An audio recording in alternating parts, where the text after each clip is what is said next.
नमस्ते बच्चों, DG school के इस क्लास में आपका फिर से स्वागत है।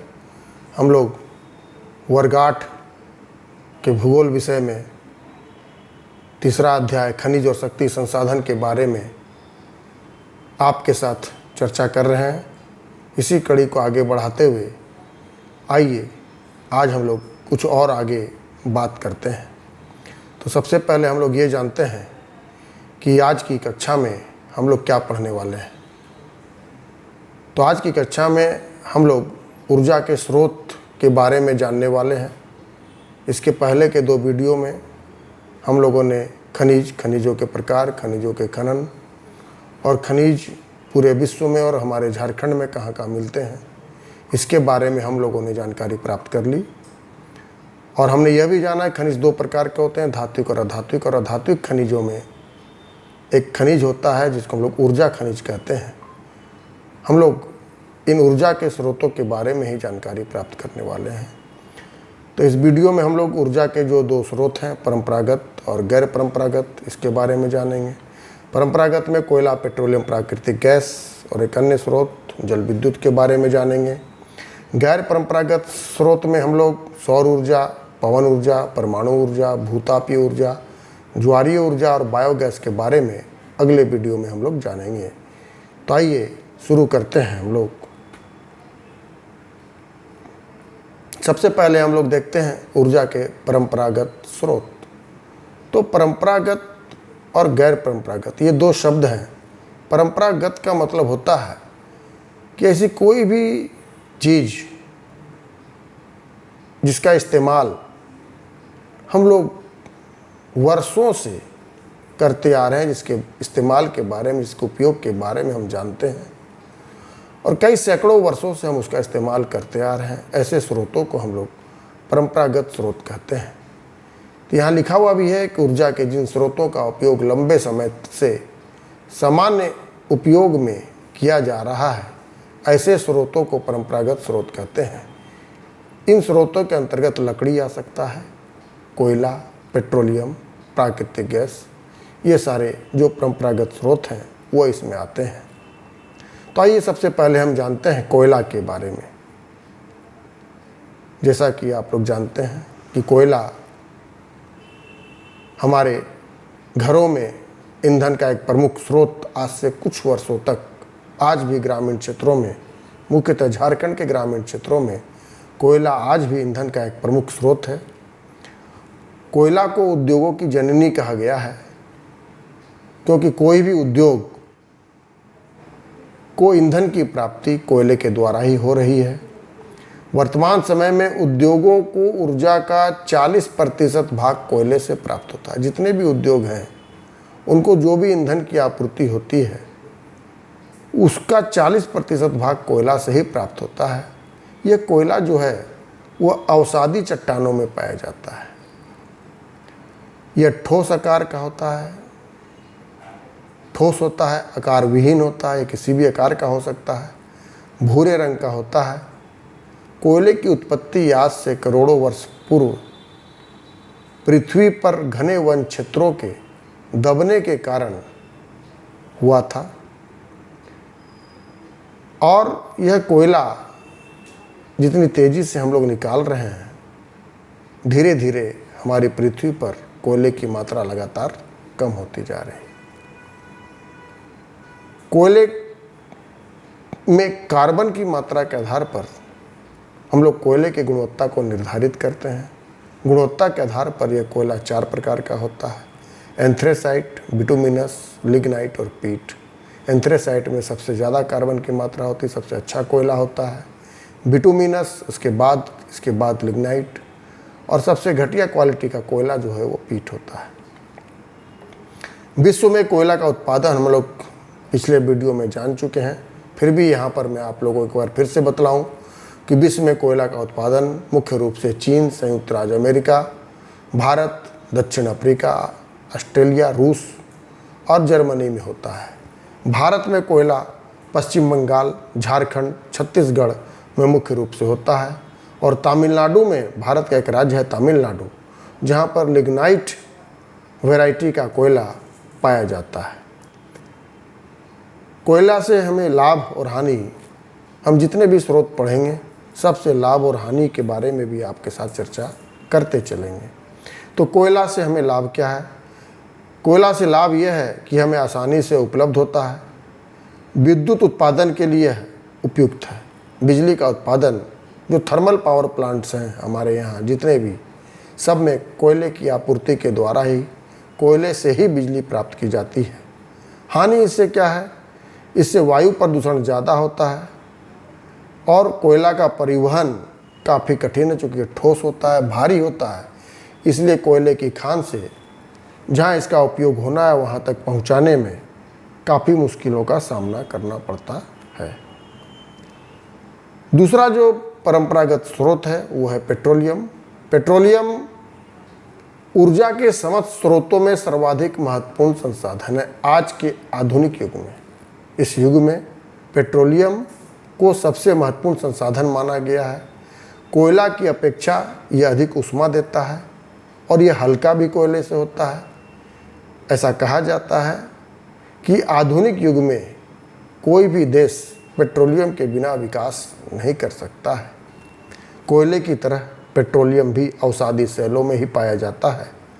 यह मुख्यतः शैलों की दो परतों के बीच में पाया जाता है।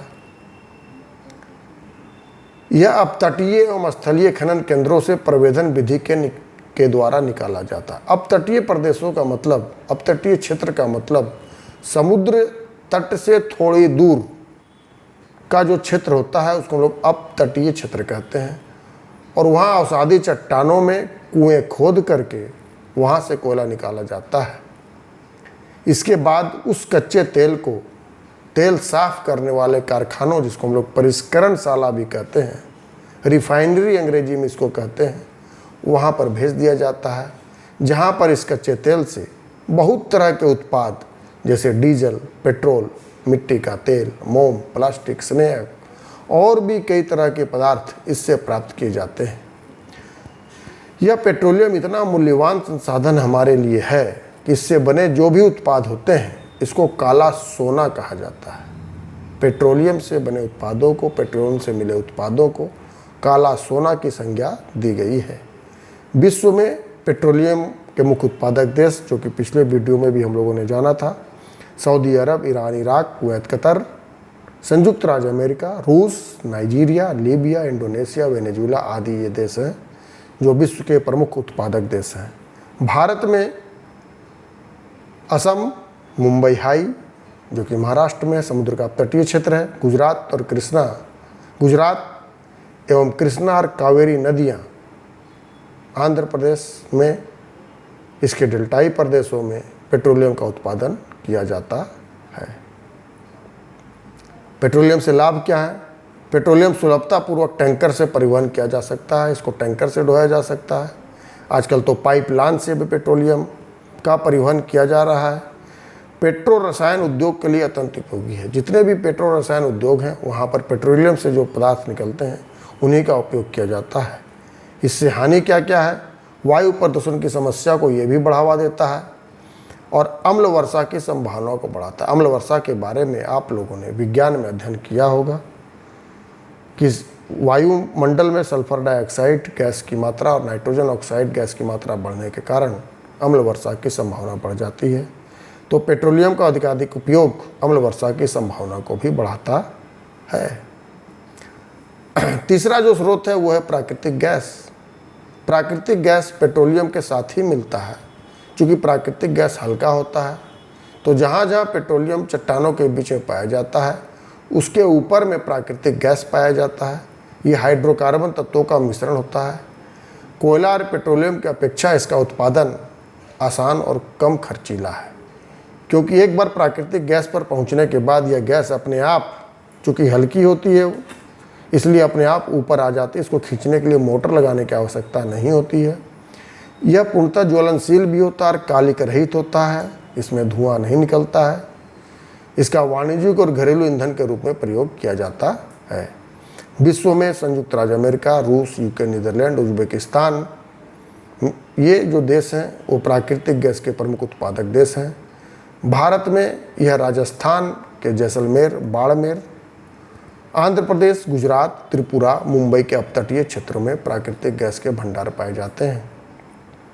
झारखंड में भी धनबाद जिले में प्राकृतिक गैस के भंडार मिले हैं, जिनसे उत्पादन कुछ ही दिनों में अब शुरू होने वाला है।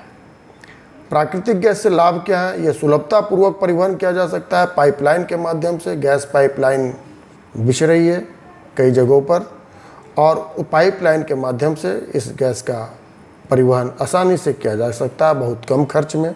यह पेट्रोलियम से सस्ता है। पेट्रोलियम एवं कोयले से ज़्यादा साफ ऊर्जा है, क्योंकि इसमें प्रदूषण कम होता है। हानि से क्या है? वायु प्रदूषण को यह भी कुछ बढ़ावा देता है, और अम्ल वर्षा की संभावना को यह भी बढ़ाता है। इसके बाद एक अन्य स्रोत है जो कि बहुत ही महत्वपूर्ण स्रोत है, जिसका नाम है जल विद्युत। पानी से जो बिजली बनती है उसको हम लोग जल विद्युत बोलते हैं। जल विद्युत वर्तमान समय में ऊर्जा का एक महत्वपूर्ण स्रोत है। इसमें बहते हुए जल की गति से विद्युत ऊर्जा उत्पन्न की जाती है। इस प्रक्रिया में जो जनरेटर का टरबाइन है, उस टरबाइन पर बहते हुए जल को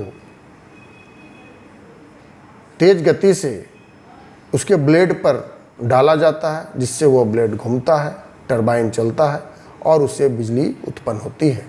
और बिजली उत्पन्न होने के बाद यह जल जो है कृषि और अन्य कार्यों के लिए उपयोग में लाया जाता है। आज विश्व में कुल ऊर्जा का लगभग 25%, 1/4 हिस्सा जल विद्युत से उत्पन्न हो रहा है। विश्व में जल विद्युत के अग्रणी जो उत्पादक देश हैं, जहां पर जल विद्युत काफ़ी ज़्यादा होता है, चीन, कनाडा, संयुक्त राज्य अमेरिका, भारत, जापान और नॉर्वे हैं। विश्व में जल विद्युत की सर्वाधिक स्थापित क्षमता चीन में है। भारत का स्थान विश्व में 7वां है। भारत में प्रथम जल विद्युत केंद्र जो खोला गया था वो कर्नाटक के सरबती नदी पर स्थापित किया गया, और बाकी जो अन्य महत्वपूर्ण जल विद्युत केंद्र हैं वो भाखड़ा नांगल परियोजना, गांधी सागर परियोजना, नागार्जुन सागर परियोजना और दामोदर नदी घाटी परियोजना, जो कि हमारे झारखंड राज्य में भी है।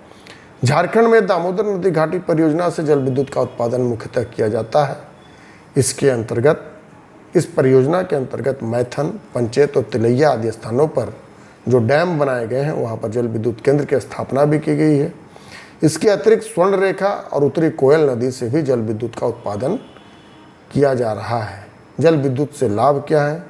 यह प्रदूषण रहित है, आसानी से उपलब्ध है, क्योंकि जल हमारे पास मुफ्त में बारिश के माध्यम से आता है, सस्ता है।